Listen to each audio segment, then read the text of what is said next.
Hello everyone, and welcome back to Hyrule Chronicles, Legend of Zelda D&D podcast slash stream, or at least it would be a stream. It's more of a slideshow at this point in time, but I am the DM ArticulateT, and this is episode 26, I think, and joining me today, playing Renji, Heir of Nihilus, I have TheNetherlad.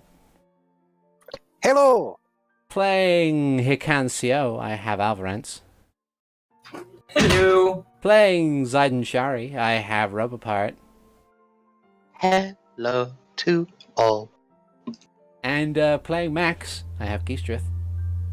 Hi. And we would have SteveTheSeregios playing Sho Daius, but he has work tonight, and he won't be able to join us. So he'll basically be a background NPC for this most part. He is with the party, he just won't contribute much at the moment. But in the meantime, who would like to do the recap for what happened the last time? I could do it. Alright. Okay. Alright, so we went and we fought a bunch of bandits and bokoblins, and then we went to go get the horses that got spooked, and we fought more bandits and bokoblins and stopped a ritual for turning horses into nightmares, because it was all like, I'm gonna scam a dark nut, because even, like, it's really bad when Hikan looks at something and goes, that's a bad idea. And, Hikan decided to give the ringleader of said operation a big black eye, and then they went back to Lon Lon Ranch, where they met said Darknut, Lord Eisenfuror, and Lord Eisenfuror seemed to be at least pretty understanding for a Darknut, and definitely listened to Renji, much to everyone's relief, and it was actually a good thing. Renji's sticking to his guns was really good. So yeah, that's pretty much what happened. Oh. And in this instance, you find yourselves having watched as Eisenfuror and his not very tolerable herald return to their giant metallic war wagon and ride off to parts unknown.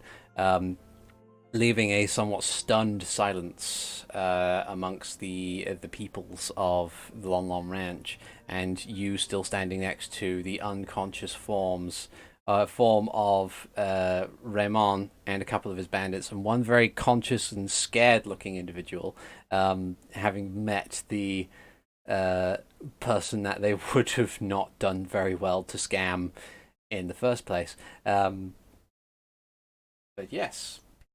You have now found yourselves back in this area. There's a brief hush among the people there. They as the sound of clattering metal and many hooves fade into the distance, there's a brief pause as the gathered farmhands continue to look at your group before they too slowly disperse and go back to their business.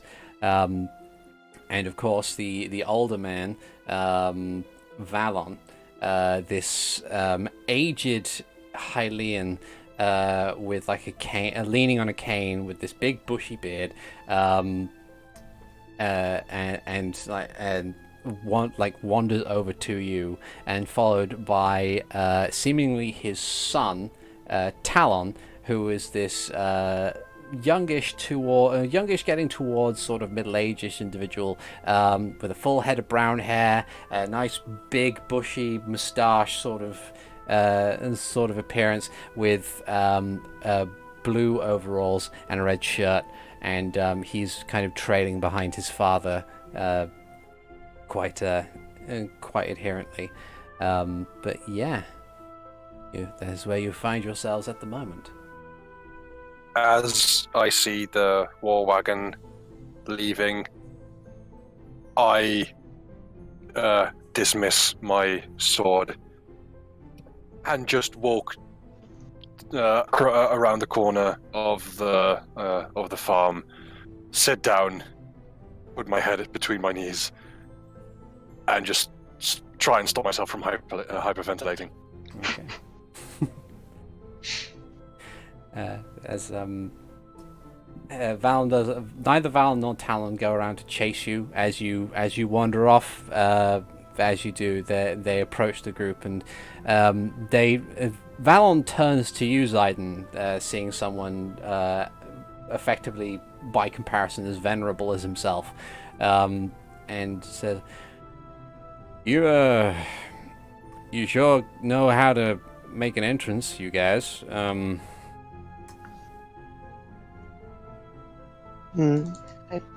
think it all worked out in the best way. Right. And he looks down to the unconscious form of Raymond and shoulders slump slightly and says, "So, just to be clear, you guys, what you folks said is true. You're saying that Raymond here is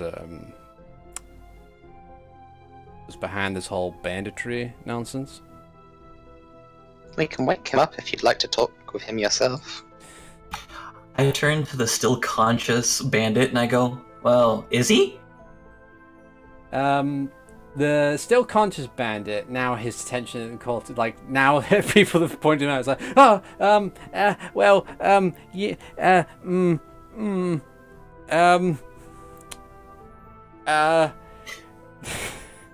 Ziden's just gonna slowly turn to him. Okay. Do I need to bring my friends back out? Make an intimidation check with advantage. I think I have +0 to this. Yay. Oh wait, no, +1. For a 13. Okay. He kind of finds himself in a very awkward situation, and while he doesn't like immediately go for it, he remembers you, he remembers the spiders, and he turns to your companions and he remembers what they've been capable of as well in that same encounter, and he just goes, "Well, this one said that we was to be employed by him to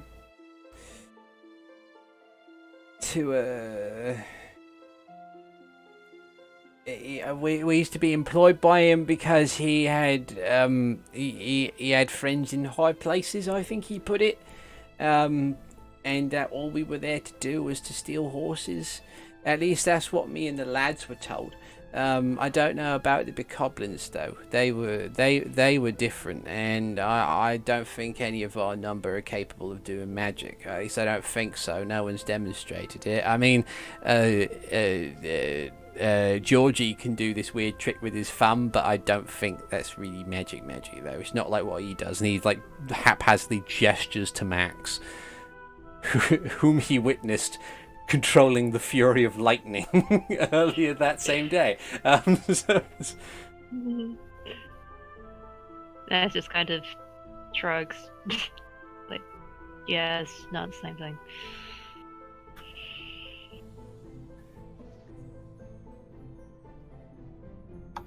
I mean, there also was the fact that he got into a fight with someone else that used to work here about it, and deflected. Deflected? Yeah, blame that. Yeah. And so I think, like, I don't know the entire situation. All I know is Max and I found some tracks and followed some tracks, and he was there and he was trying to get away after talking about a plan.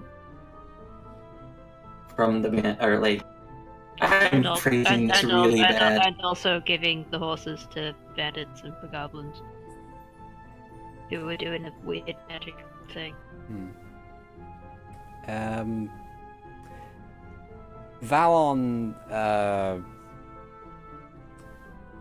Valon kind of slowly turns and looks rather disappointedly at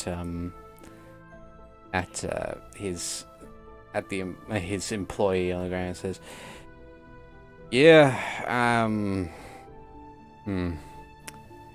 there was an unfortunate situation. essentially what had happened was that we did start receiving unfortunate incidents in which people were losing their horses, and deliveries were not going as planned. But in that same instance, Leona, she was very adamant about the fact that, well, this fella here was behind it, and truth be told, Leona does have a kind of a self-righteous streak. I mean, no offense to her, she was clearly right in this situation, but previously she was very arrogant about other facts that were before. At least that's what I've been told by some of the other farmhands. And well, when she decided to take a more violent route,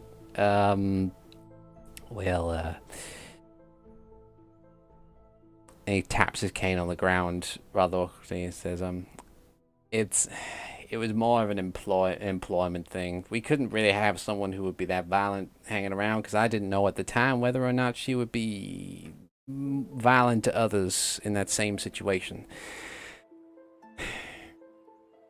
It's a miss in most, if not all, regards. And Talon behind him just slowly gives a nod. He's like, yeah.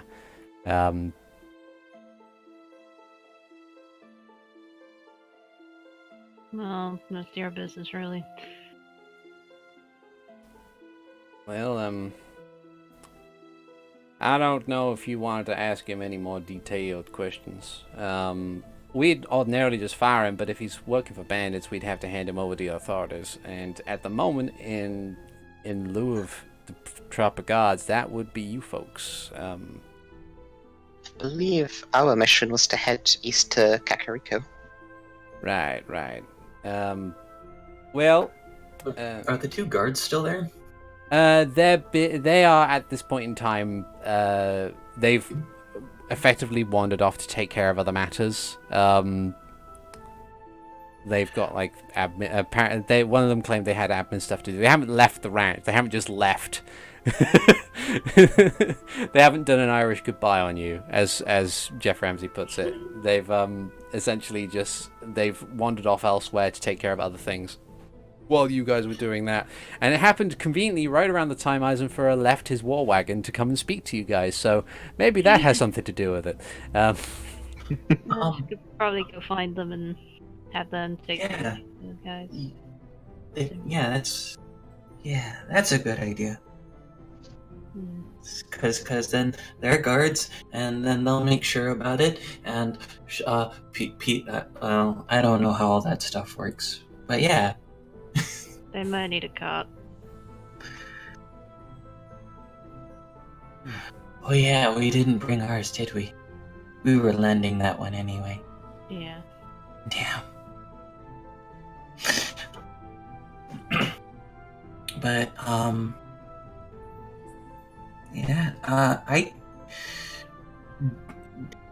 look at Valen and Talon, and thinking about it a little bit, it's kind of, do you really think that he'd answer our questions if we asked them? Well, if he's a criminal of some kind, then I guess it's more or less just anybody asking questions. I don't, you seem to have a way with words, and he nods his head slightly over to the still conscious and quite frightened bandit that you have in your group there. He says, well, I mean, it depends how, if it's not your mission, then it's entirely your choice as to whether or not you interrogate him, but otherwise, if you want to, I'm not going to stop you. You are, as your letter suggests, and he motions his cane over to Sho, who was the one to show it to Eisenfuror. If your writ of authority and authenticity is true, then you do have some kind of authority here. No, I'll be back in a moment. Max walks off to go find where Renji went. Okay. It would be best if we knew the details of what's going on. If we're trying to be responsible, we shouldn't just leave potentially dangerous things behind us.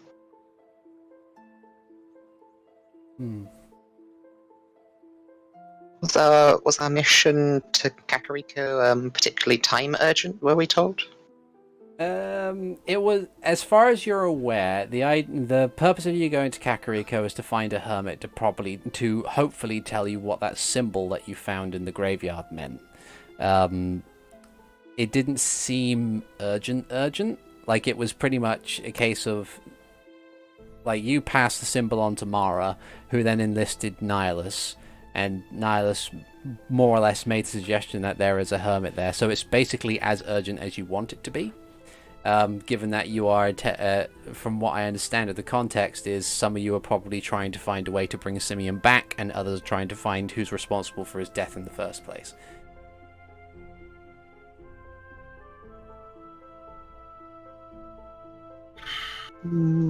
If we can get the guards to take him back, then let them do it. If not, then we'll figure it from there.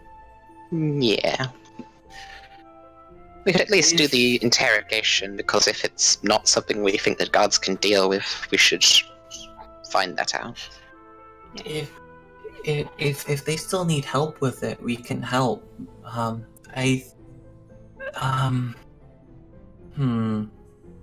Thinking about it and about different magic things, it kind of reminds me of a lot of the same situation as Flamgo, but that's because I don't understand magic yet. I'm working on it, though. But Flamgo's thing was really suspicious, too, and it seemed like he was working with other people because he had the big lion friend. At least that's what Graves said. Guys. Hikan, the wizard.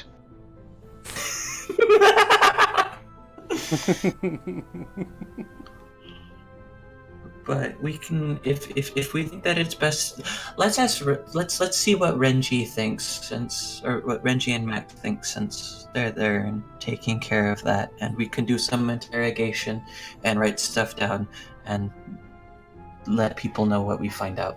Okay.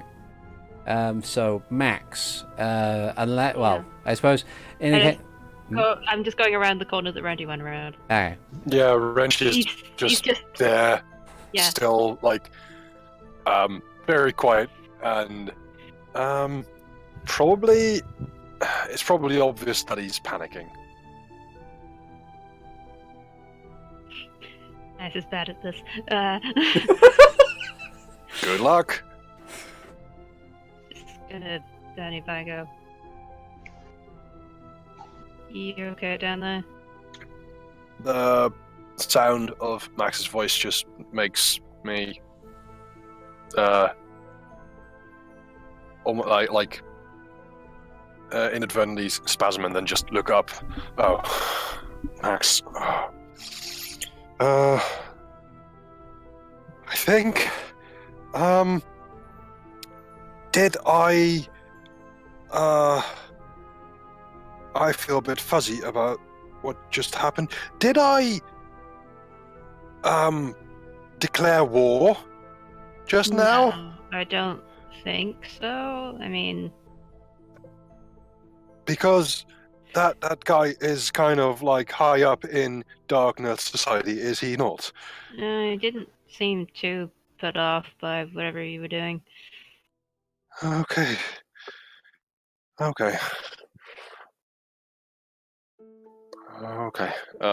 Ranger's gonna stand up and try and straighten himself out. Just try and look presentable again. He was real scary though. Yeah. Yeah, you could say that again. Well, he's gone now. Right. So this Yeah. giant metal thing with him.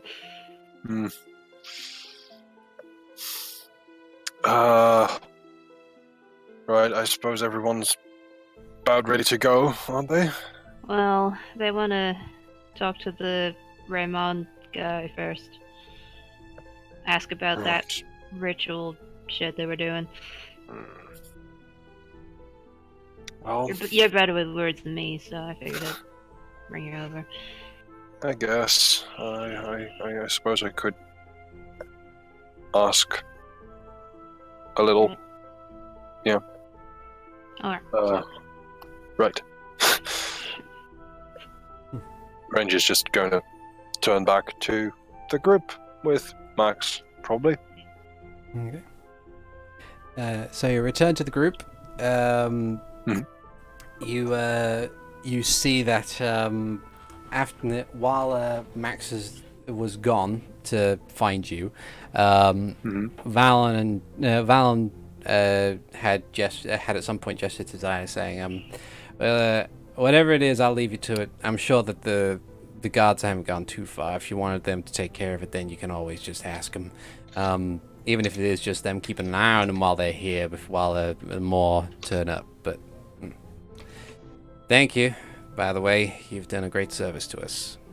And You're welcome. Yeah. Would you wanted us to interrogate this man a little further, or not? It's entirely up to you, sir. You have the authority to do so on behalf of the kingdom. It's I don't really have much of a say in it. I was just thinking, with regards to everything that's happened, if you would be willing to perhaps pen a letter of apology to Leona? I think that's the least that I could do. And I should do so immediately. Thank you. And he totters off, Talon not far behind, leaving you with your troop of bandits.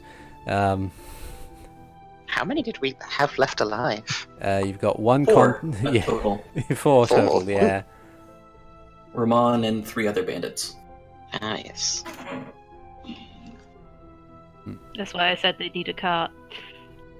Well then, Renji is going to kneel down towards Raymond, put a hand on his shoulder, and then he's just going to say, "Look, Raymond, we have some questions, and I want you to be very truthful with me."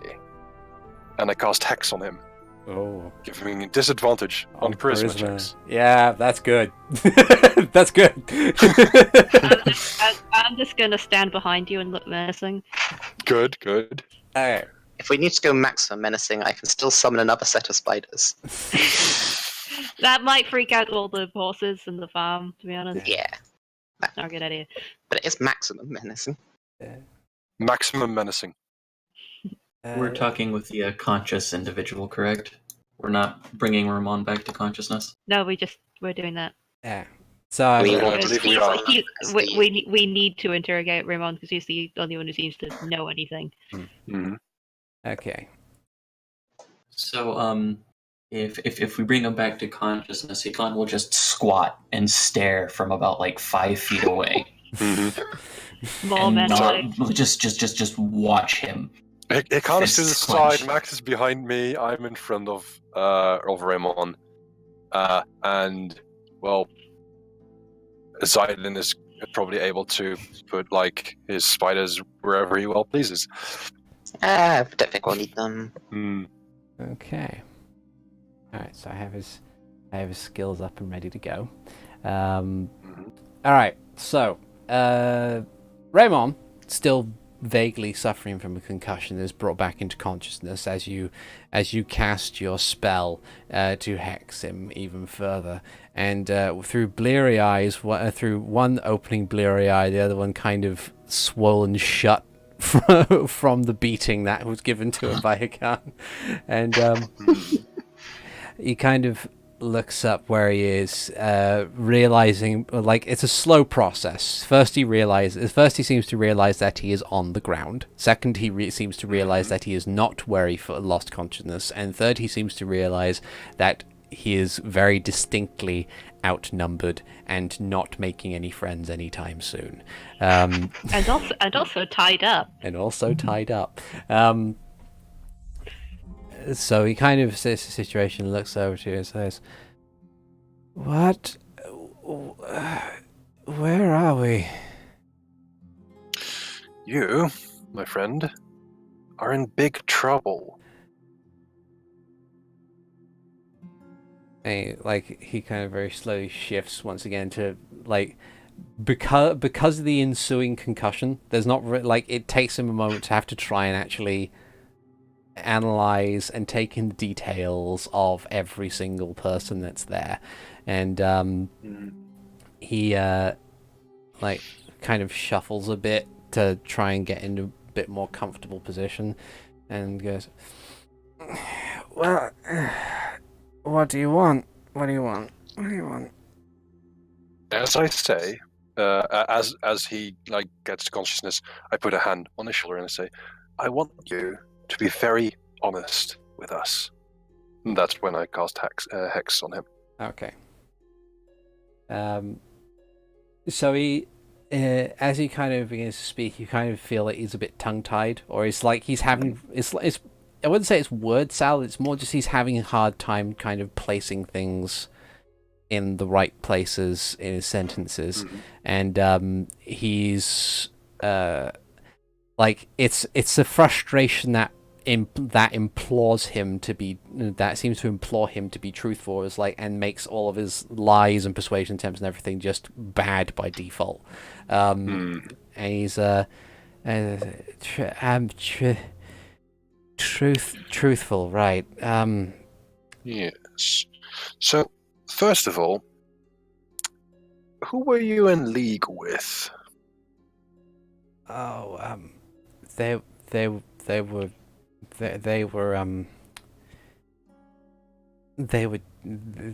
were just some magic bandit people. They, you know how it is with wizards and stuff not wanting to follow the laws and stuff like that, and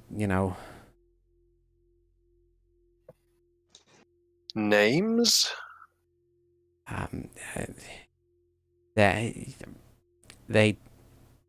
They didn't they didn't really give me names. No, they didn't give me names. Surely they talked amongst themselves. Oh no, Raymond, you must have listened. Ziden stands up from. No, Ziden's gonna go over it. It's okay. The man's still a bit injured. Give him time to think, and he'll gently reach over, laying a hand on Raymond and casting a healing word on him.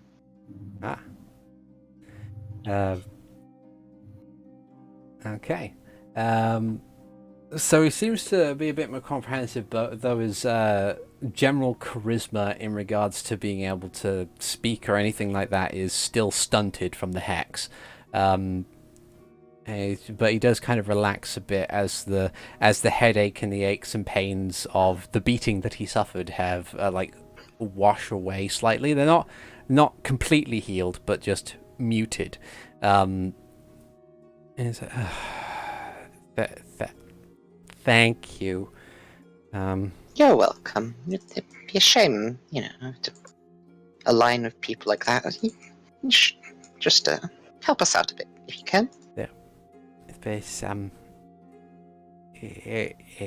a lot of money, though. It's a lot. It's a lot of money. But you can't really spend the money at this point. You're in this kind of situation. He kind of grumbles a bit as he kind of realizes, yeah, you've got a point. But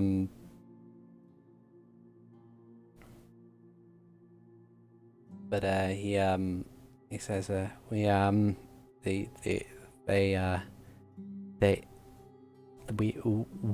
never really met in person.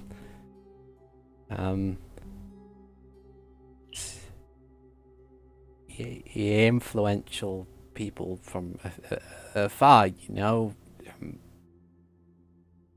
pen mightier than the sword and that kind of thing.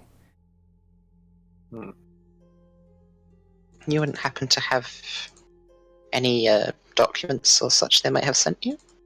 I'm gonna roll him something. That's disadvantage. Okay. He says, Not anything that would have a return address to it. May I? So you do have something at least. Could we see it?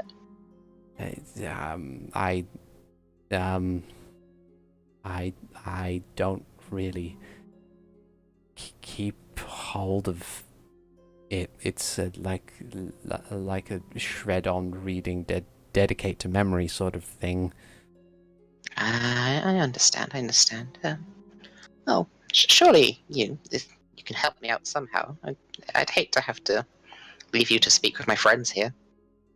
Hikan stands up and his joints pop and he stretches out his fingers and pop, pop, pop, pop, pop, pop. And I'm just gonna have sparks crackle along Max's fingers. Make Ziden make a persuasion check, and the two of you make intimidation checks.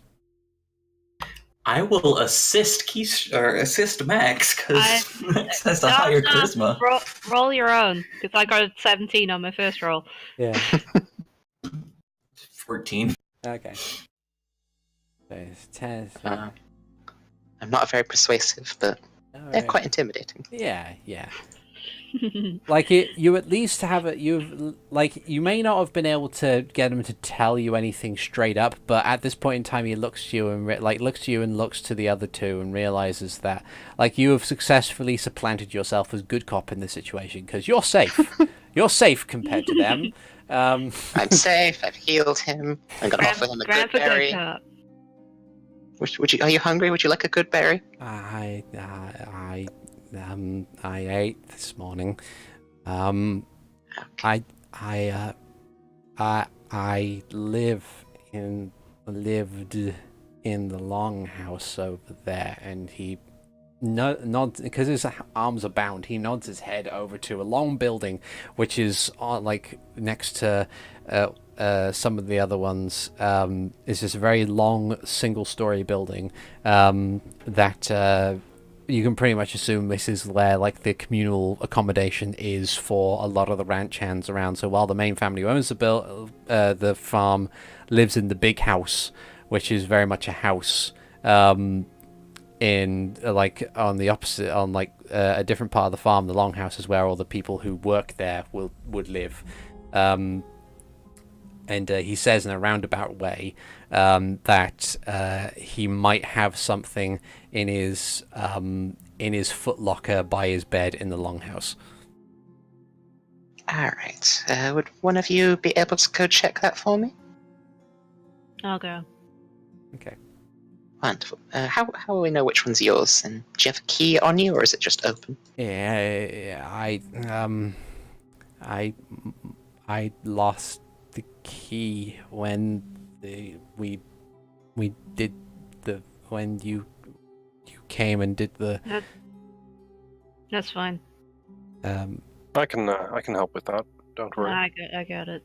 Yeah, it's the beds are named. All right. Okay. Thank you. I'll go do that then. Okay, so you head over to the longhouse. Inside it is very, very basic. It reminds you somewhat of the barracks that were in the in Castletown when you went and did your interrogation, when you were asked questions by Larson, where it's just a very long room with a series of beds, and in front of each bed is a chest, which doesn't seem very immaculate. It's just a box with a lid, and they're each padlocked. And as you walk down the beds, you find Raymond's pretty quickly. His bed is very well made, and next to the bed on the floor is a couple of books, and on top of the actual big footlocker thing is a set of spare clothes that have been neatly folded. Just shove those out the way and attempt to open the chest, which I've been told is locked, so I will attempt to pick it and get a Natural 20! Nice! With my tools. you kind of take a glance at it, you look at it, and like, okay, so like this is a make of lock that you've encountered a fair few times before, and almost like with a sort of Zen-like practice, you take out your lockpick set, you tinker with it for a couple of seconds before you give it a nice tug, and the lock comes off quite easily. Max does hesitate for a brief moment, but then he just opens it. Okay. Inside, you find what appears to be even more clothes and a couple of knickknacks and stuff. You've got spare boots, maybe some spare tools, a small box of what appears to be very savory cakes. And you also find like a bundle of letters, which is a stack which is about a quarter of a foot in height, and they're all tied up and very neatly organized. And on top of them is like a little punch card. Okay. It's like it's basically like an A5 sheet of card, which has these very like holes in it. Otherwise, it's featureless, but it has very small holes that sort of are dotted around it. But the rest of it is just sheets of paper, some of which are yellow with age, a couple of which are stained, and others which seem fairly new. Just gonna grab that entire stack. Mhm. Close the chest. Dump the clothes back on top and head back to the others. Okay. The rest of you see Max return with this bundle of papers, which have been tied up with string. I would like to think in the intervening time, Ziden has sat down next to the man and started telling him a long-winded story. I mean, it's like at this point in time, it's like it's a nice brief moment in this whole scenario. Like he's almost happy for it. Like by comparison, it's allowed him to focus on things that aren't the pain and impending doom. The first thing Max says when he arrives is he just holds up the bundle, points at the punch card type thing, says, "Why does this paper have holes in it?" It was something that they sent with the first couple of letters. It's like just to keep it from bending, I think. Why does it got holes in it?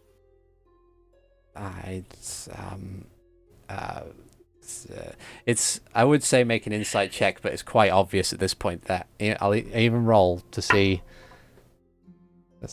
And that's a natural one. Yeah, so he's quite clearly lying, as best he can considering the situation.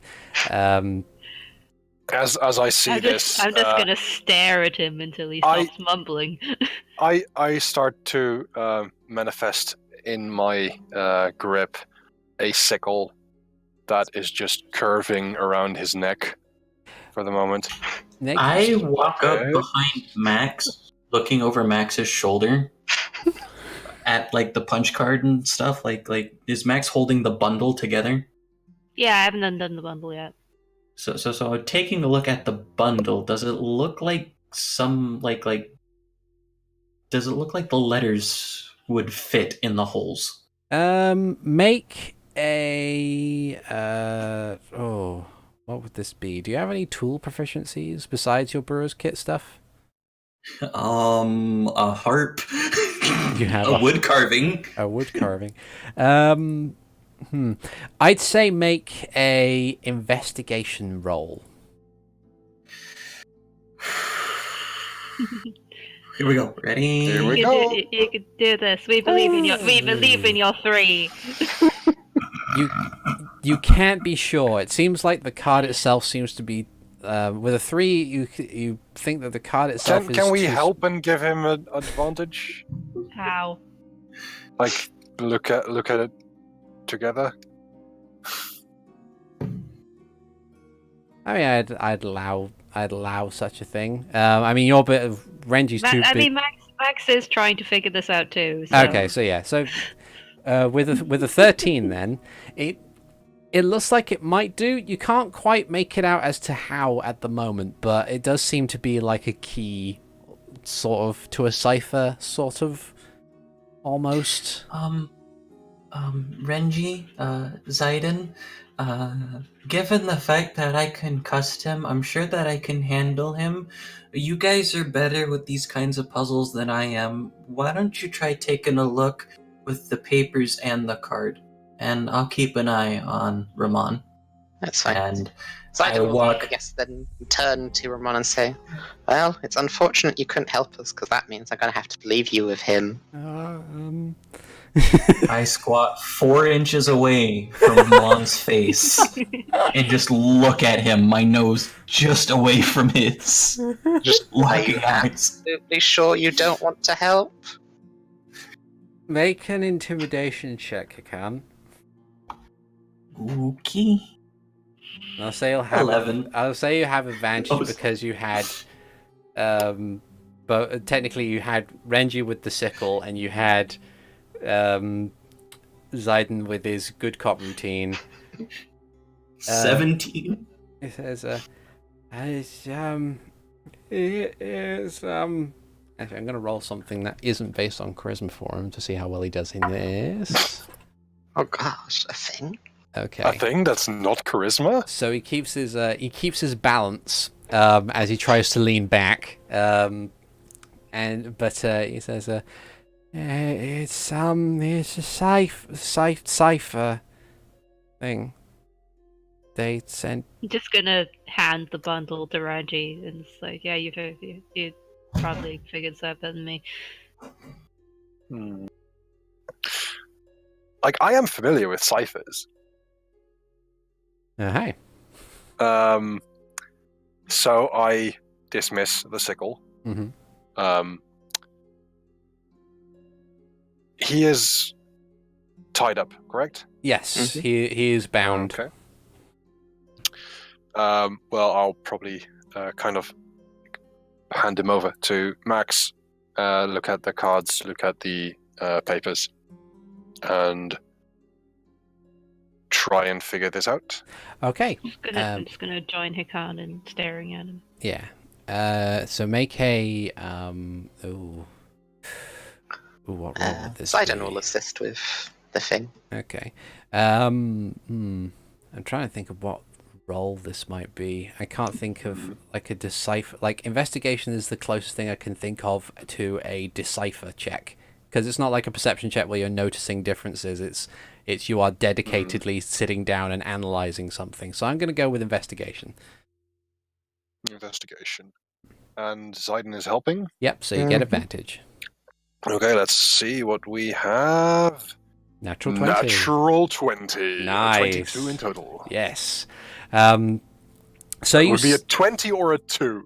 So the way this so it seems that the way this cipher works is that the letters themselves are blocks of they are blocks of text. Like it seems like it's just run on sentences and gibberish that goes on for line for line for line for line for line, and then you use the punch card cipher in order to single out letters. Each different thing, it seems. Like it's weird how they've managed to utilize this whole thing, because you have to sometimes flip the card, turn it, all that kind of stuff. But the way that the pattern is suggesting is that it's primarily order forms and receipts, in effect, like for lack of a better term. Sometimes they're in different languages. It often switches from Common to Gerudo to Zora to Goron and goes on and on and on and on. Like it cycles itself just as an extra layer of security. But from what you can understand is that it is primarily a series of things that appear to be coming out of Sarcosa, or Sarcosa Port Town, and it's mainly magical reagents, brief instructions, magic scrolls, writs of like forged writs of authority if those were needed, confirmations for people or organizations or like hired help, as it were. It surprises you at one point that it seems to be written, that some bits seem to be written in thieves' cant. Like there's a bit that goes on about the like don't want to be in a make sure you're not a blasted man or something like that, which to you means abandoned person and all that kind of stuff. Like don't want to get nabbed, don't want to become the overseer, like don't want to put yourself in the stocks and that stuff. Also, there's parts in Zora which I am also familiar with. Yeah. It is, but in general, as from what you can understand after spending like half an hour to an hour analyzing these notes, is that the documents themselves specifically have stuff for the creation, use, destruction, and distribution of magical things. Not necessarily items, could be creatures, could be potions, could be spells in and of themselves. It's just stuff, magic stuff, for the purposes of redistribution and selling to other people. This is something somewhat similar to some of the, like, if I think Hikan glanced over the notes and paperwork that were in Flamgo's storehouse, this is somewhat similar, except less focused on selling pets. It's bizarre that there would be something of this nature, and that like even if it was a case, it's not as if magical item selling is generally illegal. Otherwise, Hryule would have a problem. It's why is this being secretive? Why go to such lengths to create nightmares to sell to a dark nut? Why do this? That's the thing that gets you. Okay. Well, looks like you were in other sort of business than just horse theft, weren't you, Ramon?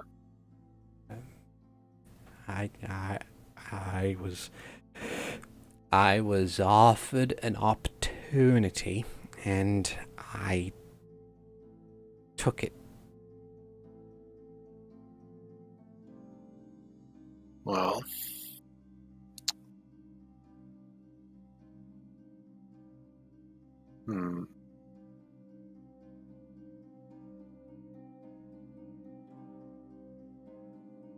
Unfortunately, that opportunity has bitten you now. Like you see, like some level of genuine guilt as you say that. Like he kind of looks to the floor, more like there's a part of you that feels that it's mostly just the fact that he's been caught, rather than him actually feeling remorse over what has occurred. But he's That's fine. Ziden can still do the disappointed dad look. Yeah. He's gone from good cop to disappointed cop.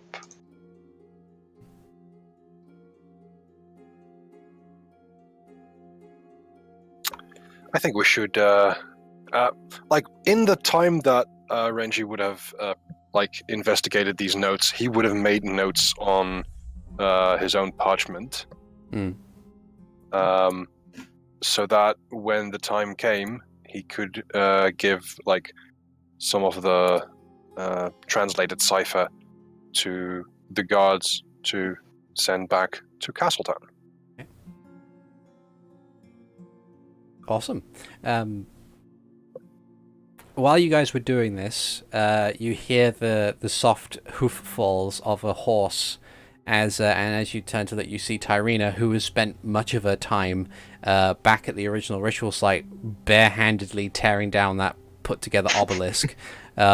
Just rides up and is like, oh, so, you guys have fun? Hikan, without breaking eye contact with Ramon, since everyone but Max is looking at the cipher, says, I don't know if anyone else has watched Bleach, but you know how like there's the really small slit eye with the smile that Geen gives. Yes. Yeah. Hikan does that and then says, "Not yet." Geen doesn't open his eyes. Don't be crazy. His natural expression. But yeah. He Tyrina just gives a nod, like acknowledging, and says, "Okay." Just rides up, hops off of her horse, pats it a couple times, and turns to you guys and says, "So, what do we find out?" There's more going on than just horse theft. It seems to be involved in the creation, purchase, transfer, and destruction of magical means. I'm just not entirely certain why. There's a word for that, and I don't remember it. Max's grip is just tightening on his staff as he stares down at Raymond. Sneaking? No. Snatching? No. Smuggling? That's it.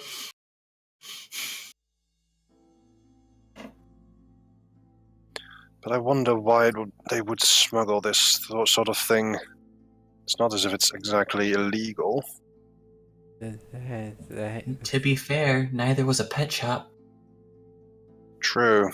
Then again, the pet shop had some very dangerous creatures. I mean... And they were about to turn horses into nightmares.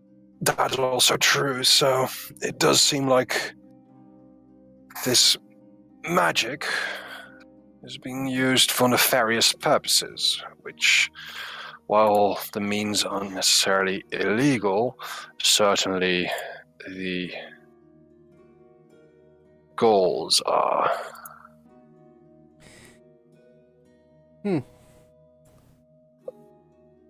Right.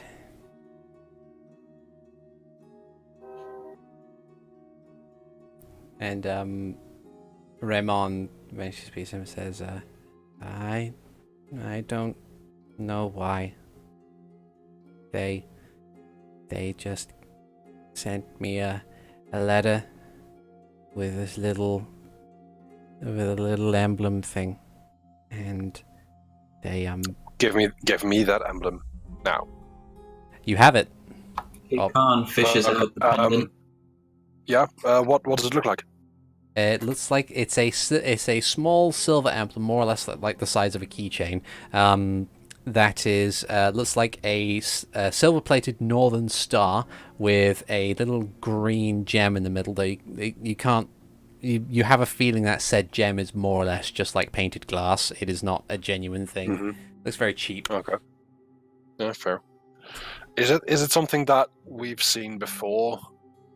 Make the whole party can make this check as well. Make a history check or investigation check, whichever you prefer. History for me. 6. 24. Investigation's been poor for me, so let's see how history does, even though they're the exact same. Yeah! Okay. So, Hey. Ziden, Max, and Hikan, you are unaware as to what the symbol might mean. Pretty much, it's the thing that kind of gets you the most is that, like, at this point in time, you feel like with it being, according to the cipher, the stuff that he's ordering from is mainly from Zarkosa. It might be a sailing thing. It's very difficult to kind of pinpoint on an exact meaning for it. Stars are guiding, stars are powerful, stars are mysterious. You don't suspect anything like a cult, because if it was more of a cult type thing, then chances are Raymond wouldn't be giving this information so freely. He'd probably be like very dedicated to everything and willing to die for his cause. Or at least if he was a more dedicated cultist. But as far as the three of you can tell, it is more or less It feels like it's more to do with sailing stuff. Renji, you also pick up on the whole sailing thing. It's quite possible that the whole meaning behind the star in and of itself is like it's symbolic in that people guide themselves out on the open sea via the Northern Star, which means that if the symbol is a Northern Star, it might be that this is the guiding way, this is the only way, sort of thing. But again, that feels cultish, and judging by what you've seen in the cipher, it doesn't feel like a cult. It's also possible that it is something to do with not necessarily the realm of twilight, but it might be something to do with the actual time of day twilight. It might be something to do with the night sky, or it might be something to do with dusk or dawn, or something along those lines. Maybe something symbolic of a light in the shadows, hence the reason why the cipher. And while you haven't really seen this symbol before outside of, say, coats of arms and general sort of, in some cases, religious contexts, there's like, you know that there is a meaning behind it, and you know that it is at least either a guiding symbol, or it is a symbol meant for obscurity, like ironically.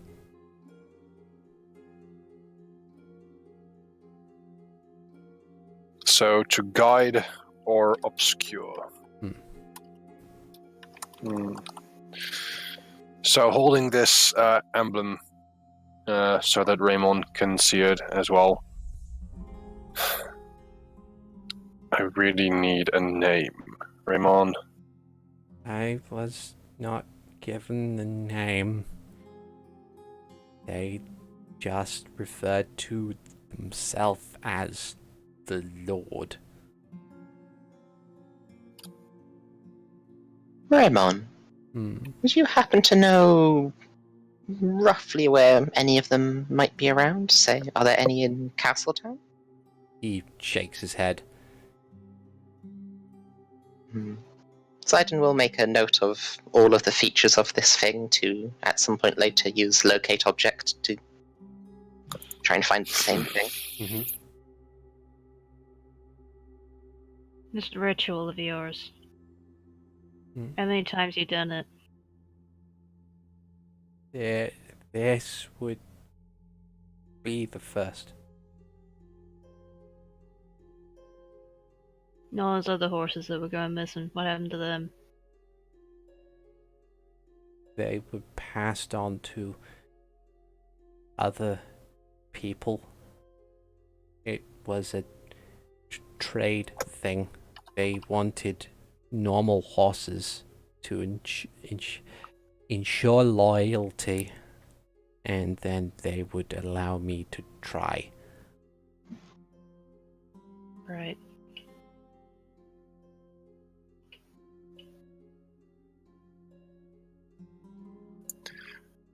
Right, so I'm going to make note of this so that the guards can bring this to Larson.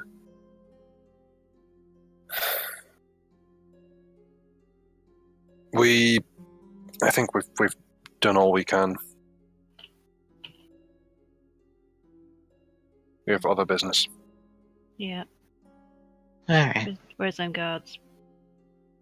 Find the other guards to take these bandits away. Okay.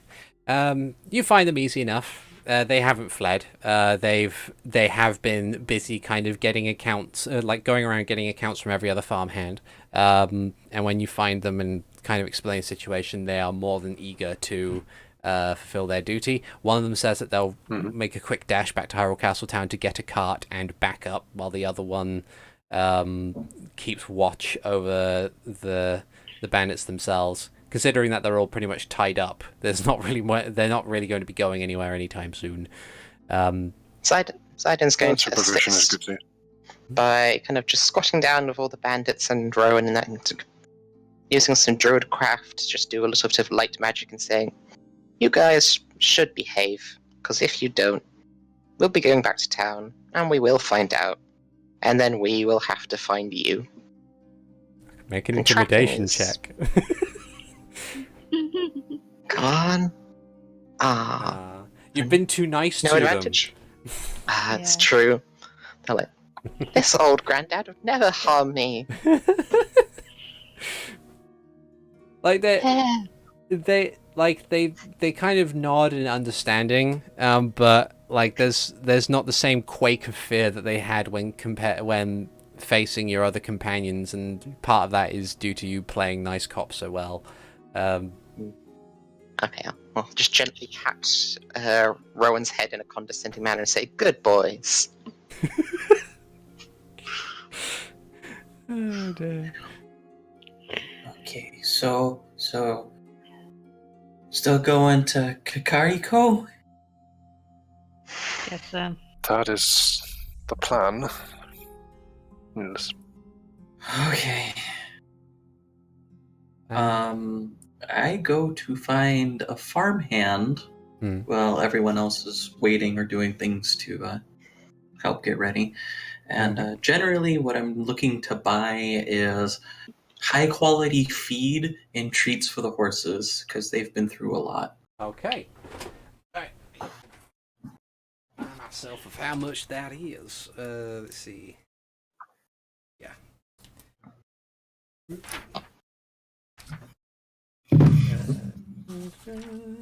Mounts and vehicles. Feed per day. Okay.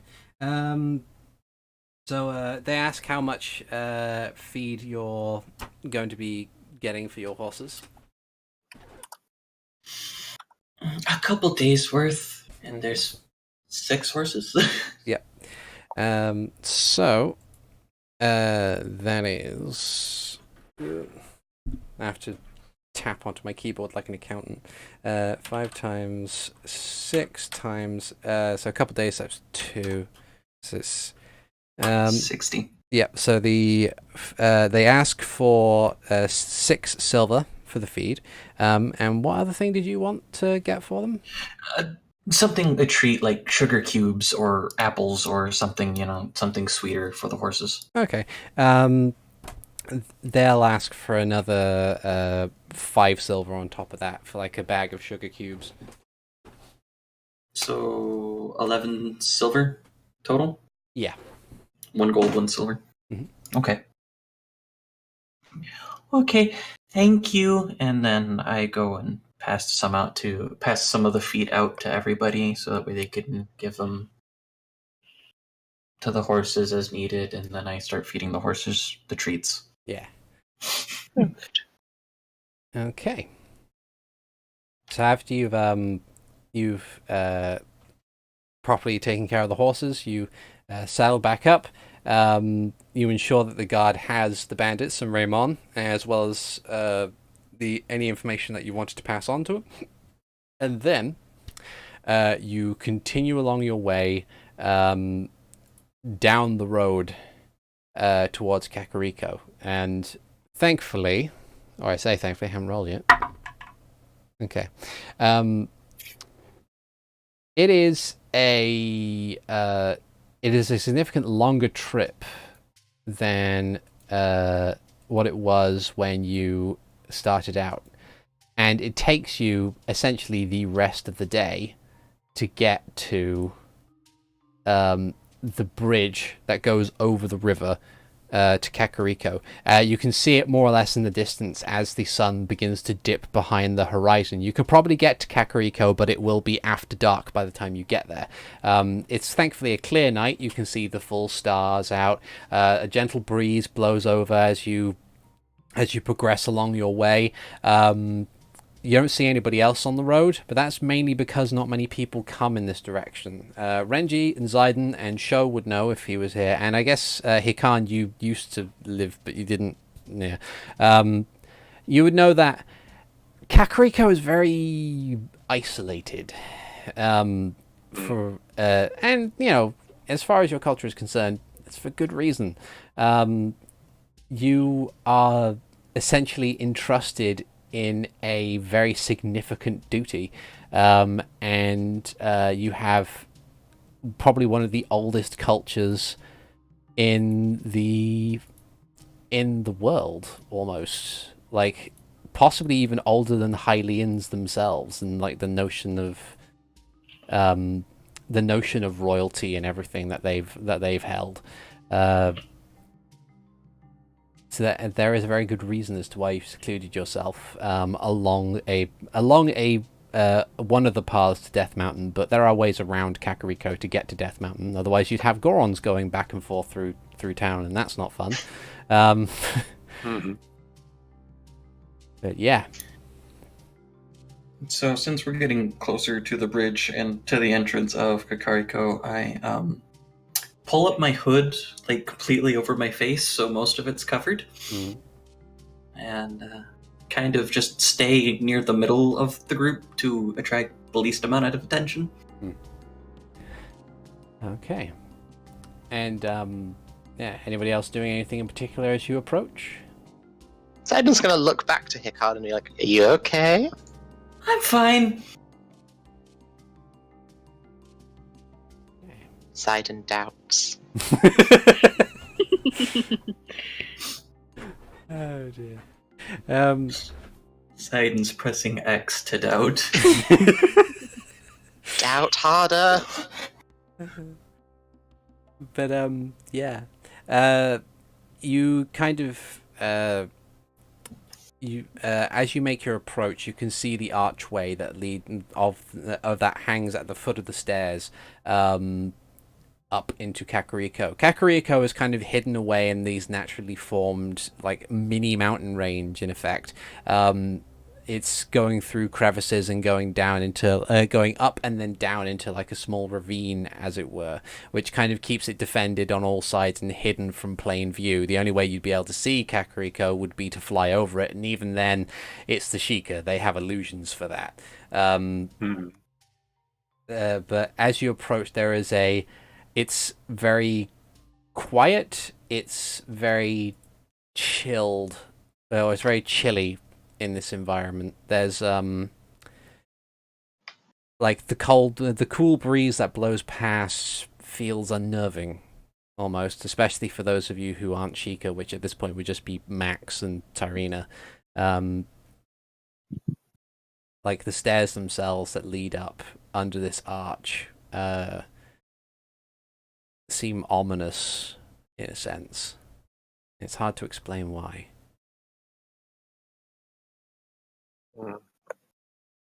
Does it feel ominous even for us, A little. Sheikah? Perhaps it's a sense of like there is a theory among some of the younger Sheikah that there is an enchantment to make it seem foreboding, so like to cut off any attempts to get through the arch by anyone anyway. Others more older Sheikah just believe that there is a certain presence that the entrance to Kakariko has on people. Yeah.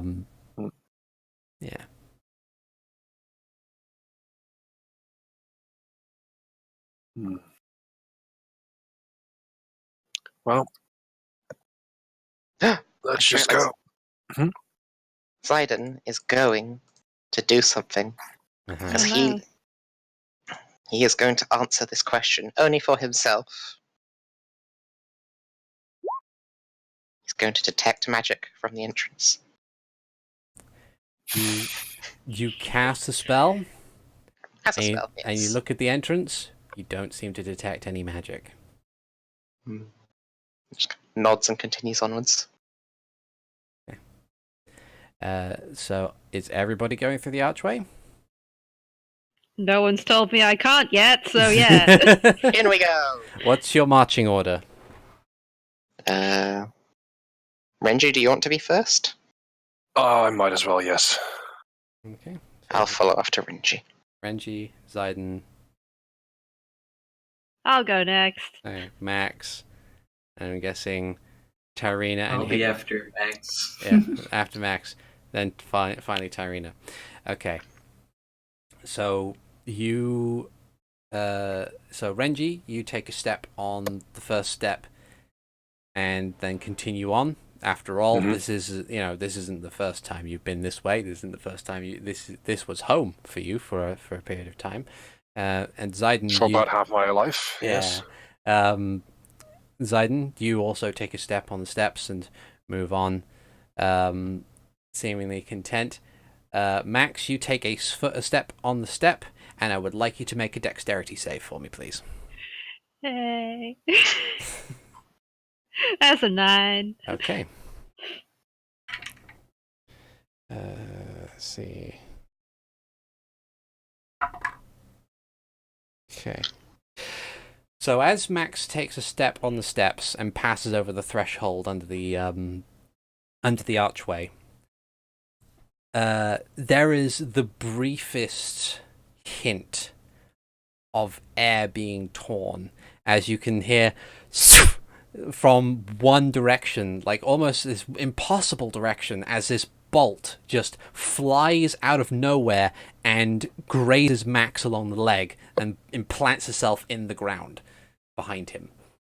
Max immediately lets out one of his characteristic animalistic snarls in that direction. Can we pinpoint where it came from exactly? Make a perception check. I am pretty good with those. That's an 18. Okay. Let's see. Let's see how good their stealth is. Aha. You look around, and you cannot seem to pinpoint the direction as to which that bolt came from. Like, you can look at the you look at the where you thought it came from. You can't seem to see anything. You then take a quick glance back at the bolt itself to see like its firing trajectory, and then back to where it was. And then while you can't seem to see anybody there, you reason that if they were hiding, they might have moved after the first shot. Okay. As this happens, and I realize that they will probably fire at Tyrina if she attempts to move up as well, I shout out into this... it's kind of a canyon, isn't it? It kind of, yeah. Yeah. We are on business in the name of Renji Vox, protector of the Hyrule royal family. I am Renji, heir of Nihilus. Okay.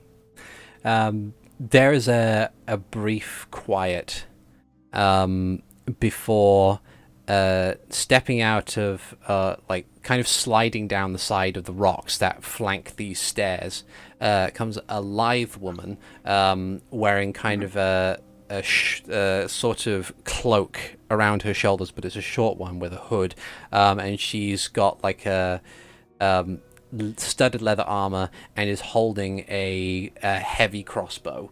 And as she kind of stands there, she casts a glance over all of you. Her face is almost entirely obscured. All you can see are the bright reds of her eyes, and she slides the crossbow on her back and says, "You know that only Sheikah are allowed here." I know that we have been sent by my father. And that makes no difference. Sheikah only. Max is still snarling. Well, then, if that's the case, then I am sure you won't mind finding some accommodations for our companions outside of the village. Make a... Are you saying that... which... I would say, I'm going to say persuasion. Like, consider it... Despite the tone of your voice, I'm going to say make a persuasion check. Mm-hmm. Okay. That's a 23. Nice.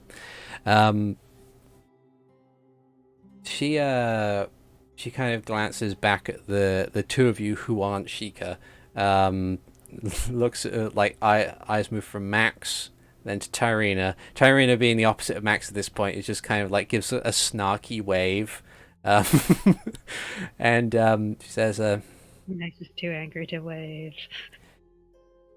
If it'll keep them outside, then I suppose I shall.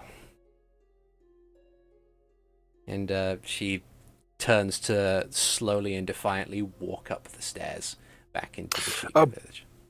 Beyond that, we will also need passage, perhaps not through Kakariko, but certainly past it, to go through the woods to north. And she stops and turns and says, "And you're expecting a guide?" No, but safe passage nonetheless. "There are ways to the forest that For- don't go through Kakariko. I shall point you in those directions, but you will not allow them into the village. Understood? I don't care whose son you are. We have rules." I know we have rules. I turn towards Max and Tyrina.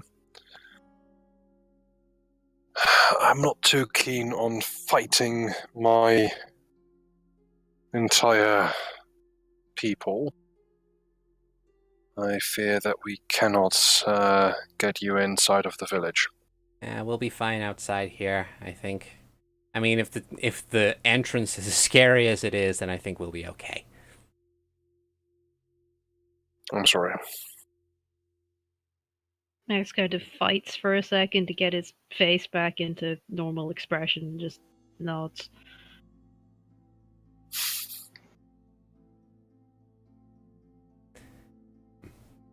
Then picks up the crossbow bolt and hands it to Renji and says, "Gotta give this back to her." I take it, use prestidigitation to get the dirt off of it. And blood. She hit. Yeah, and blood. I suppose I'll be grateful for that. I don't care. Again, I am sorry. See you in the morning. Likewise. And Renji turns to follow the guard. Okay. It's very, as you'd expect, with it being so late, it is very quiet in Kakariko, and I shall at the very least do the honor of changing the music to something a bit more appropriate. To the ironically named Kakariko Village Day track. Day, night, same thing, really. Yeah. Whatever. Quick couple of points of order. Hikan is not going into Kakariko because really what it'll amount to, if it's asked about, is childish fears. I see. The second point of order is he is taking part of his healer's kit and bandaging up Max's cut. Okay. But yeah, no, he is sticking with Max and Tyrina. Okay. Ziden will be going in with Renji. Okay. I suppose Sho will too, or... Yeah, Sho will follow you guys in. See, whenever he's not here, I just sort of imagine Sho stays in a perfect T-pose and floats along after us. Kara so despondent somehow. No, I just imagine that he has a full animation set, but every time someone attempts to talk to him, it's just ellipses. I'm sure if we kind of like force Sho to interact, it's just get done. Yeah. But anyway, so you guys head on in, and it's a series of... It's quite interesting to see. The buildings themselves are all kind of positioned on these different rises and little platforms that kind of range down and around through the... through this little ravine that the whole thing is situated in. Considering how little floor space, comparatively speaking, Kakariko has, they've made full use of it. There's little areas where they've started farming with the small amount of things they have, and all the buildings seem fairly modest, which kind of, I guess, makes sense. A lot of Sheikah are very much in the sense of simply being practical with what they do. Very minimalist. Like lots of terracing as well, right? Yeah, yeah. Mhm. And there is, you can see at the other end, you can see like at the opposite end of the village, you can see like a pathway that is covered in like these prayer seals and little totems that you Renji personally definitely know is the access way to the royal graveyard. Since for the sake of their own protection, both in this life and the next, the royal family are buried here in Kakariko alongside the Sheikah who protect them so diligently. But with it being night, there aren't many places that are still active. There's only one place, and that place in and of itself is the only inn in town, because they don't expect many people from out of town coming in every so often, is a place called the Waystar. It's small and simple, and mainly serves more as a tea house than as a traditional ale supplier, and only has a few beds. But yeah. As we walk into town, I just make sure that like everything about my appearance is spotless. Just like multiple applications of prestidigitation on basically everything. Yeah. Ziden smiles, watching. If you want to go and find a place at the Waystop, was it? Waystar. Sorry, you keep cutting. Oh, sorry. Waystar. So W-A-Y. Waystar. Yeah. Okay. She's probably not home, but I'm going to my mom's place. Very well.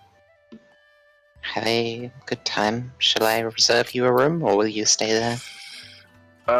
Who knows? Let Yeah, you handle no yourself.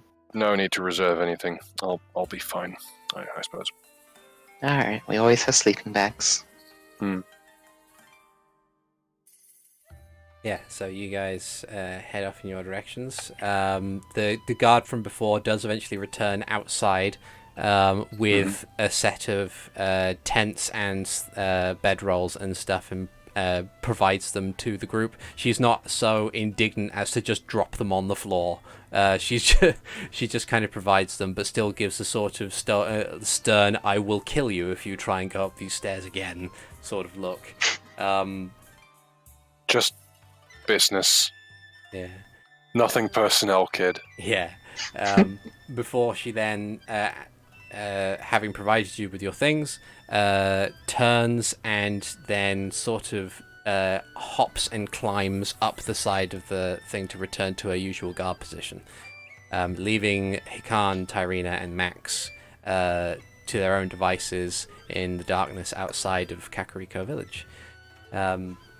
So there's a couple of things that we can do here that we'll try and make quick so we don't overrun like we did last time. But so Ziden, we'll do yours first because you're fairly easy to take care of.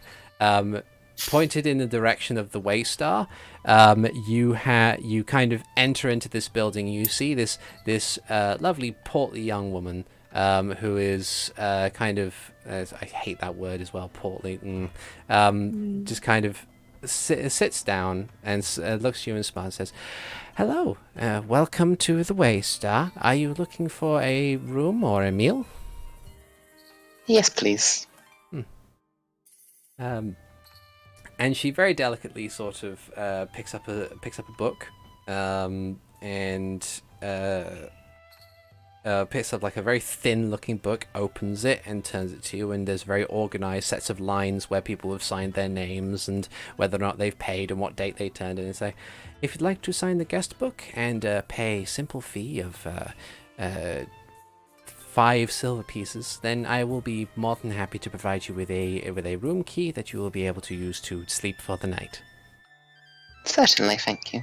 Ziden will sign and pay up. Okay. They gently close the book again, puts it under the desk, provides you with a small, elegant key, and bows her head to you slightly and says, I hope you enjoy your stay, sir. I will. As you, I guess. I was going to say, as you head up to the room, there is essentially it's a low bed with a small chest that you can use to store your things in, and a single window that heads outside. And otherwise, it's, again, fairly minimalist. It's fit for purpose. So Kakariko Village is the one which is just south of the Lost Woods? No. From what you're aware, the Lost Woods are way to the south. Much more south than you currently are. The apparent forest that is that is north of Kakariko is something known as the Firevine Forest, which, if you wish to, you can make a history or a nature roll to be aware of as to why. Since you are a wanderer, you get to have advantage on this roll. Ooh.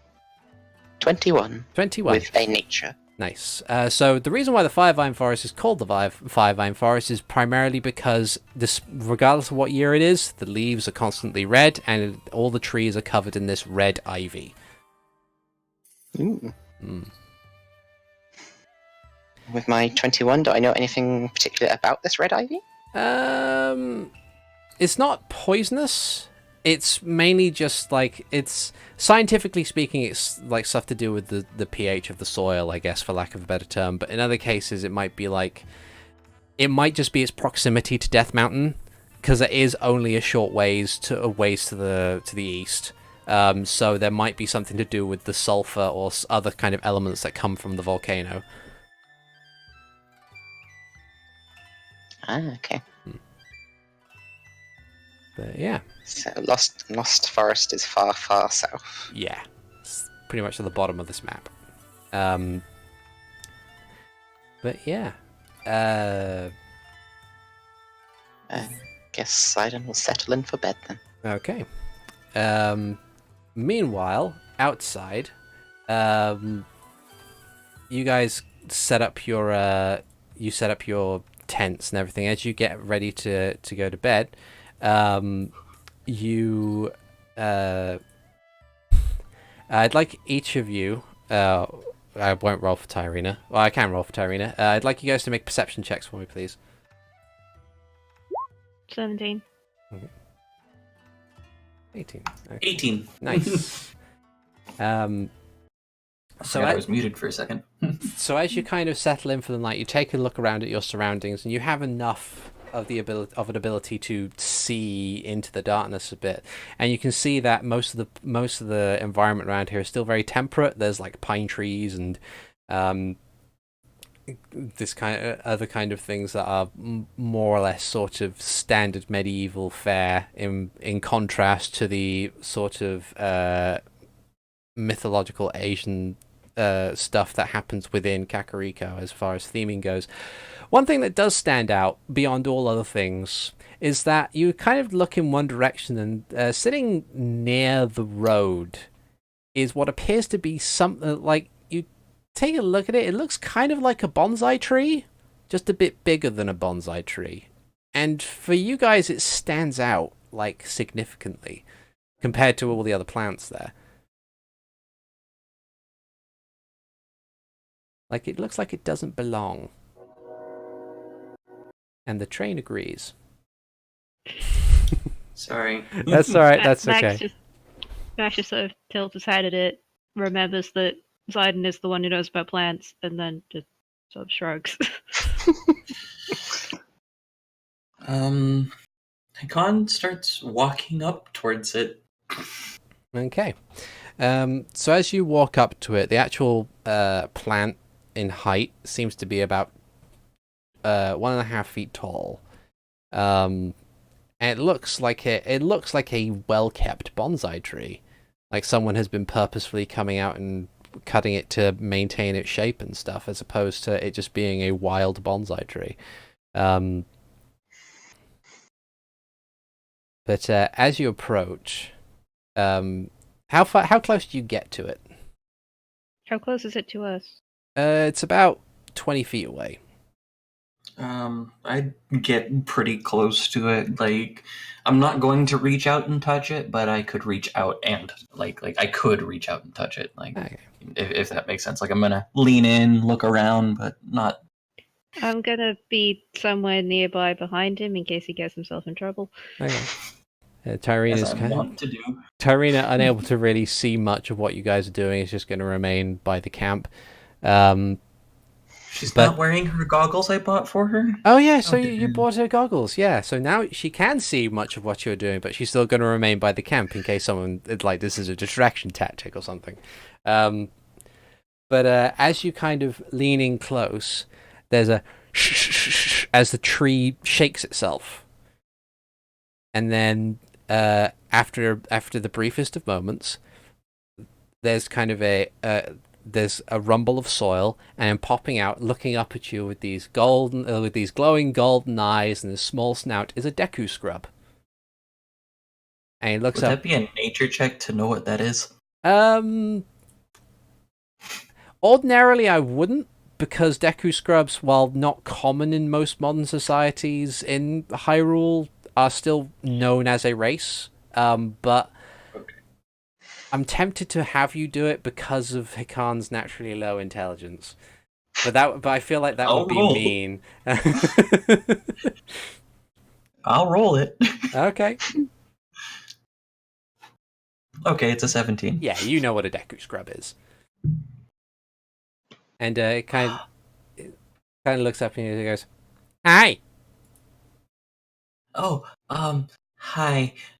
You looked a bit out of place, and it was curious. I didn't mean to disturb you. I'm sorry. Oh no, that's fine. That it's absolutely fine. No one really stops by. I try to sell my wares, but no one really stops, you know. Well, in part, that's because you're right outside of Kakariko Village, and they don't like to let people that aren't like me in there, because they're mean, and not many people come through this way. Hey. But I'll be more than happy to take a look at what you have. Okay, so he as you say that, he kind of looks to the imposing archway of the entrance of Kakariko and the back and goes, "Huh. Okay, give me 2 seconds," and he like disappears back underground briefly, before he comes up a bit further, arms up, and like he presents like 3 items, which is, and he says, "This is all I've got, but I'll see what I can do. So let me have a look. The first thing I've got is this," and he holds up a bottle, and it contains this like sparkling, viscous red liquid in it. He says, Sparkling, you have to buy it. He says, "I think this is some kind of healing potion thing. I'm not sure. At least that's what the person who gave it to me said. I think he said it was a greater, maybe. I don't know. But I can provide you with this one for 150 gold." And then he ducks back down and promptly comes back up afterwards and says, "I've also got this." And he shows you this metallic rod. And at either end of the rod appears to be like these sculptures of horses, which are like like with their forelimbs up.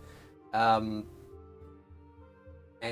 he says, "I don't know what this does, but apparently it's worth a lot. I think the guy who gave it to me said don't sell it for anything less than like 1,000 gold, but I don't know."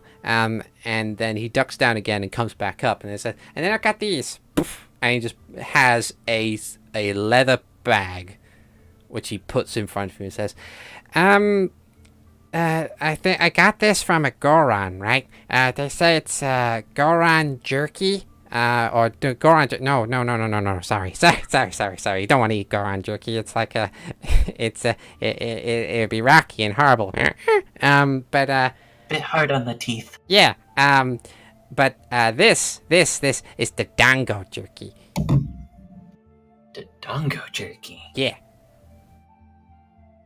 And how much would the Dodongo jerky be? Well, they didn't give me a price, and he gave me a lot. I ate the one bag that he gave me, and then he gave me another, and so I'd sell this for for 10 gold pieces. It's really delicious. Well, I can't afford the potion, and I can't afford the rod. Do either of you want a potion or a rod? I can't afford those either. Oh. What about you, Tyrina? Sorry, I don't think I can afford those either. Okay, but since you were very nice, and we are your first customers in a while, and you know you were out here and I disturbed you, I will take the bag of Goron jerky. Or not Goron jerky. We just talked about this. Dodongo jerky. Yeah.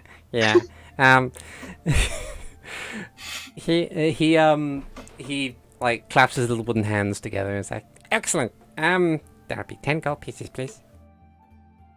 And I hand him over 10 gold pieces. Okay, so he happily takes it, then he pushes the bag towards you, takes the other 2 items and puts them back underground and says, well, I'm more of a traveling merchant, so maybe we'll see each other again on the road. My name is Cashew.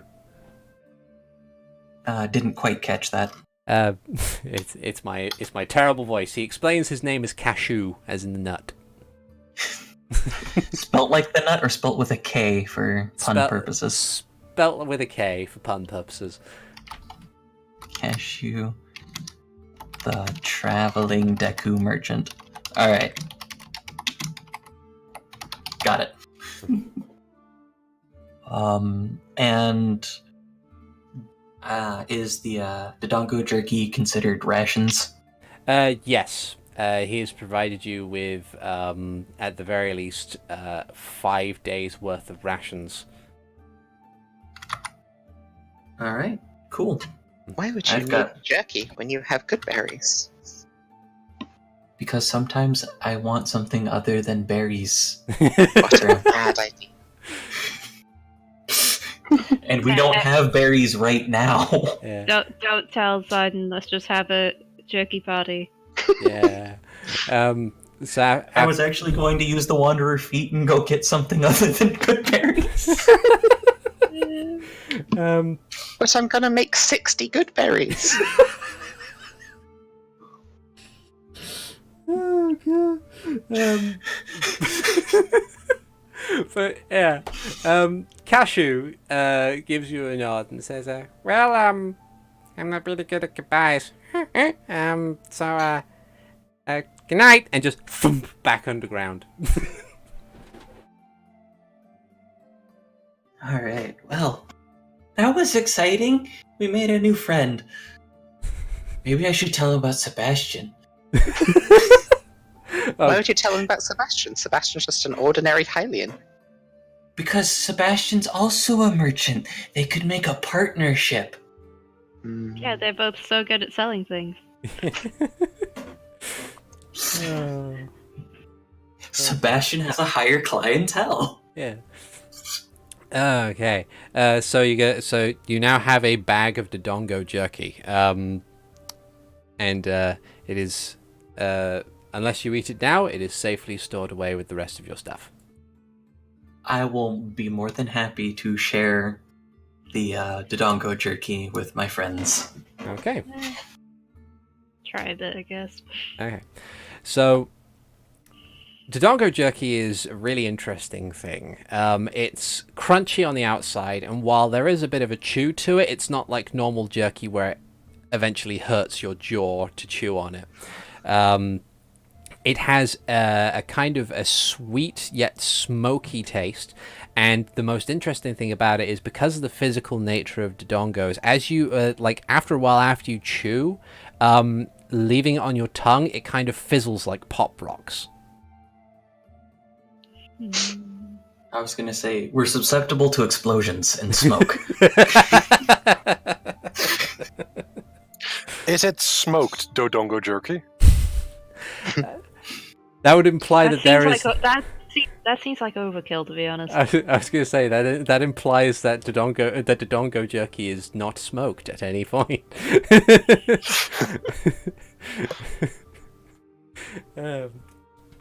But yeah, you sit down and you enjoy your Dodongo jerky well into the night, and that merely leaves Renji.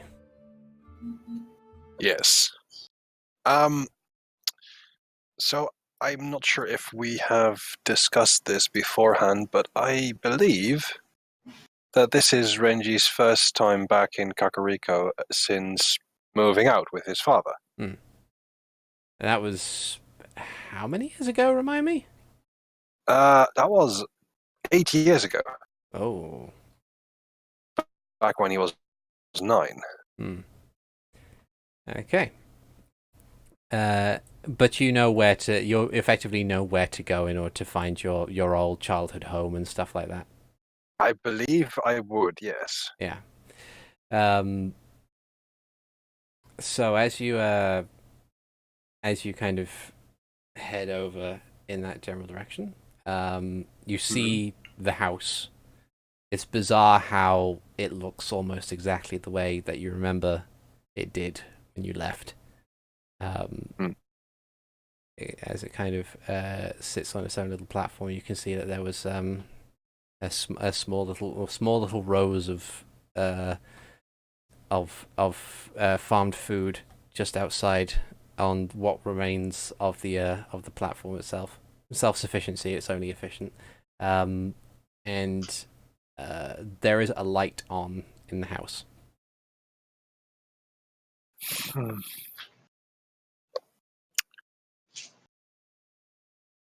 I step up towards the house. There must be some wind chime around,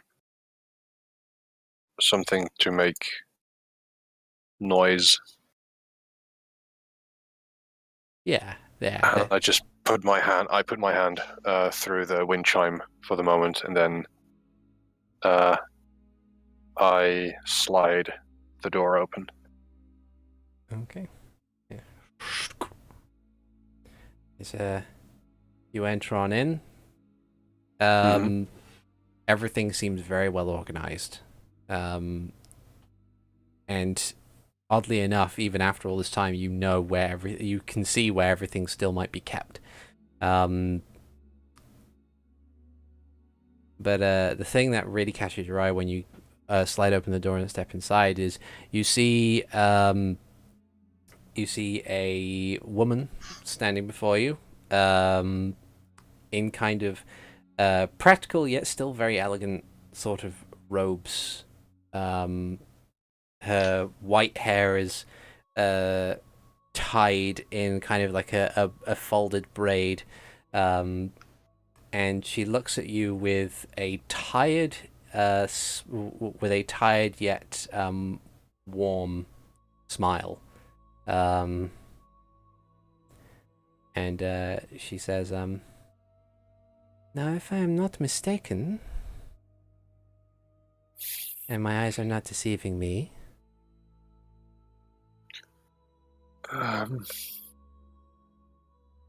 No, they aren't.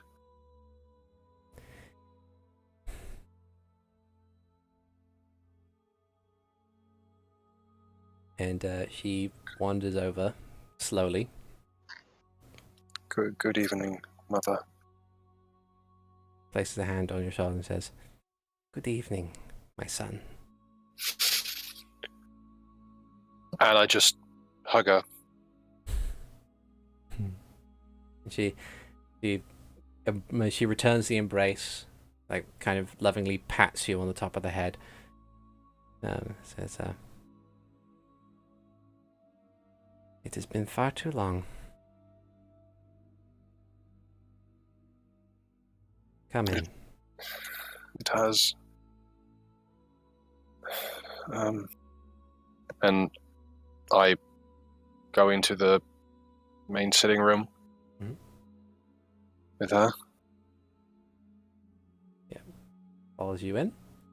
after sliding the door closed behind you. And then kind of sits on a small chair and looks to you and says, with it being so late, I wouldn't want to keep you awake for too long, but I'm willing to stay up with you for as long as you need, if you want to. It's I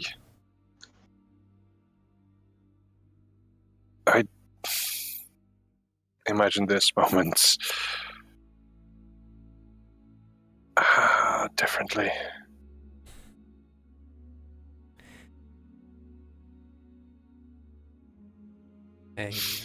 I understand.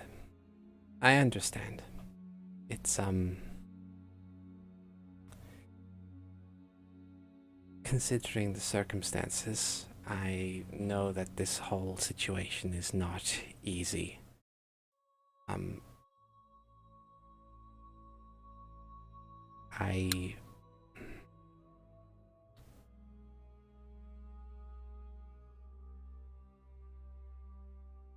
I am, however, first and foremost happy not only to see you, but to see you safe.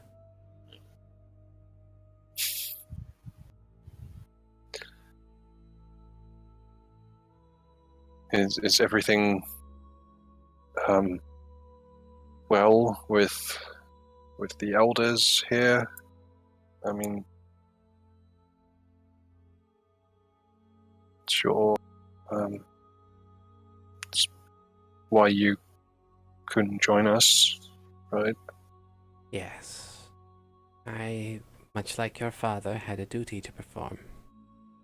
And before you say, I miss him dearly. I have a missive from him. And I reach into the bag of holding and pick out this probably very thick envelope. It is. It is like a bundled stack of documents, not unlike the stack that Raymond had with all of his conspiracy receipts and everything. This is just, it is effectively a novel almost that you provide. Yeah. And as you hand it over, you can see that she's chuckling slightly. Says, your father never really had a habit of saying anything simply, did he? To be quite fair, it surprised me that he writes so much. He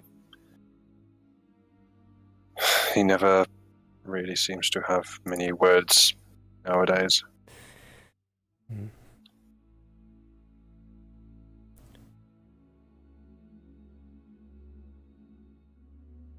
There's with the with my job with the elders, the taking care of them, they still have, as old as they are and as infirm as they are, they still have a lot of wisdom to provide, and I do not wish to spoil one piece of advice that a lot of them have given me repeatedly, which is that anything that is worth maintaining, be it history, love, it is worth going that extra mile. And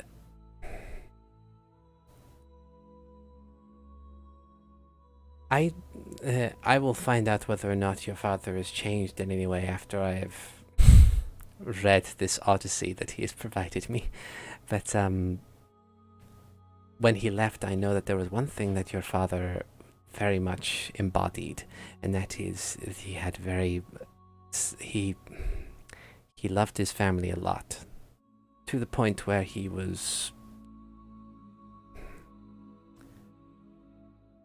willing to do a lot to make sure that everyone was safe and happy. He had a lot of love for you. I had to talk him out of a lot of things when you were still here, to allow you to explore as much as you could, because he was concerned that you might find something and hurt yourself in that sense. But that dedication to you never changed.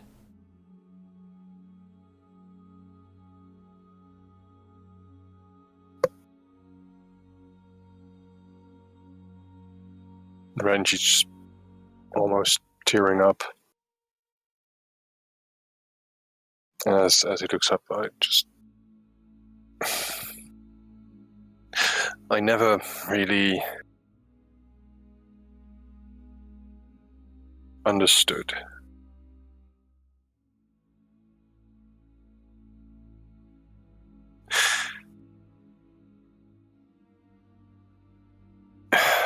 You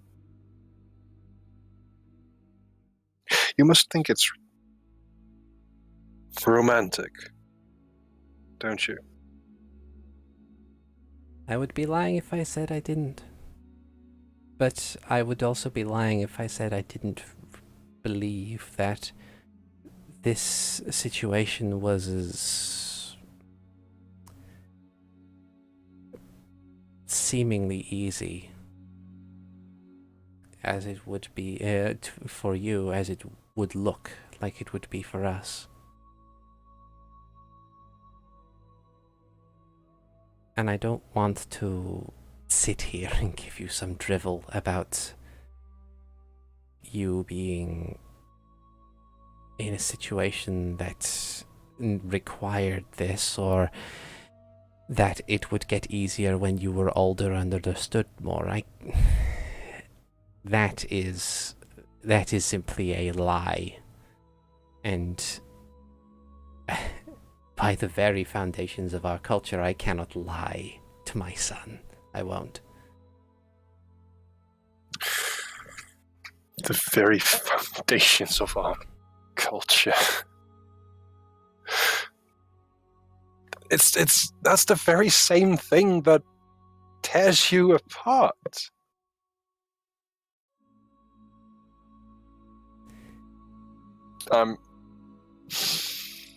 I'm sorry. No. I'll.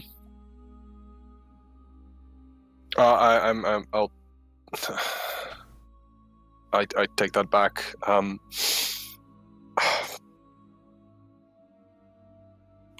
think I need some rest. It's been an awfully long day. I'll tell you about it in the morning if we have time. Of course.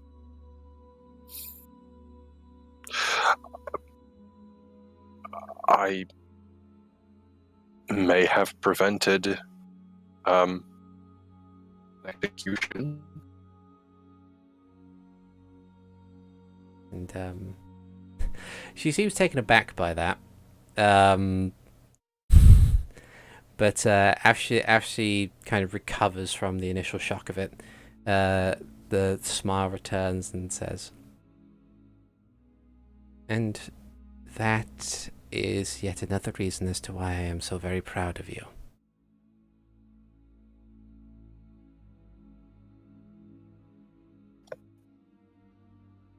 I guess I should be resting up. You have tomorrow's duties to perform. And she nods in a somewhat solemn fashion, and she stands up and kind of leans over, kisses you on the forehead, and says,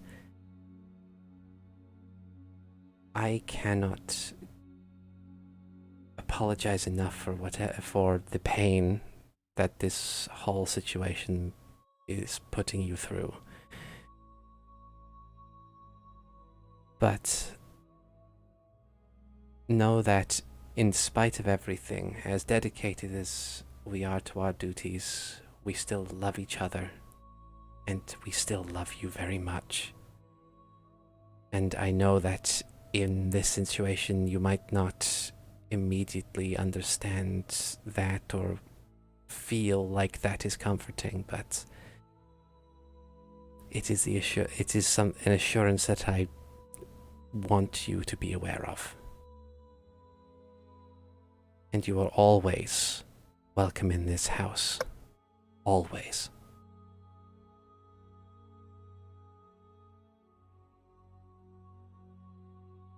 Thank you.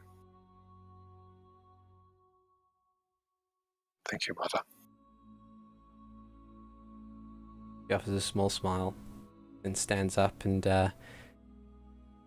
allows you to head to your room, which is more or less the exact same as it was when you left. There's probably some like stuffed cuckoo plushie somewhere. Are you sure you want a stuffed cuckoo? What happens if you hug it too tightly? Well, I just get more stuffed cuckoos. That's true. That's very true. I don't see a downside. But as you head to bed, we will call that session for the night. Thank you very much for playing, and thanks to those who may or may not still be in the chat on the stream, and thank you on the podcast for listening in. I have been ArticulateT. I have been the GM, and with me today I have had Renji Vox, being played by TheNetherlad. Well, that's for Renji. Well, part 2 mommy issues. Yeah.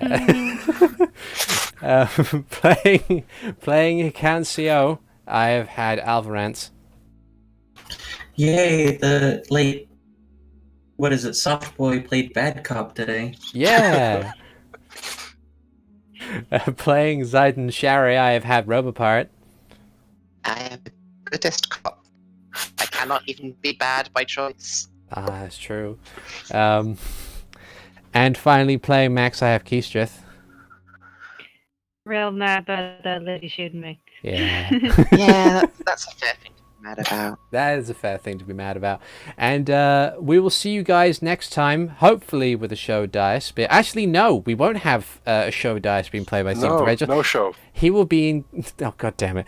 He will be in Canada, I believe, doing his own thing over that side of the pond, and won't have adequate access to a computer or internet, so he won't be able to join us. Okay, But we're gonna put T-Po's show just lent up against a wall somewhere. Yeah, it'll be fine. But yeah, hopefully the session after that, he will be back with us. But in the meantime, thank you guys for watching and listening and doing all that other kind of stuff, and we will see you guys next time. Bye! Bye-bye.